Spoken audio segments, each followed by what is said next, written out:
Penampilan terbaru Ferry Irawan yang kini brewokan terungkap imbas Vena Minda merekam kondisi suaminya itu. Penampakan brewok di dahi Ferry Irawan menjadi sorotan warganet. Ferry Irawan yang juga ayah sambung Verrell Bramasta ini merubah gayanya, kini jadi berkepala pelontos dan memelihara brewoknya. Saat itu, Ferry Irawan sedang makan malam menyantap masakan Vena Melinda. Tak hanya itu, Ferry Irawan juga menyantap makanan yang dimasak oleh ibunya.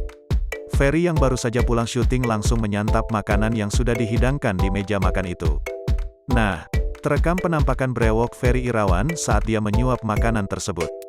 Saat itu, Ferry Irawan juga membuat telur ceplok sendiri sebagai pelengkap menu lauk sayur yang dimasak oleh Vena Melinda. Ia pun memuji hasil masakan Vena Melinda dan sang ibu yang sama-sama enak.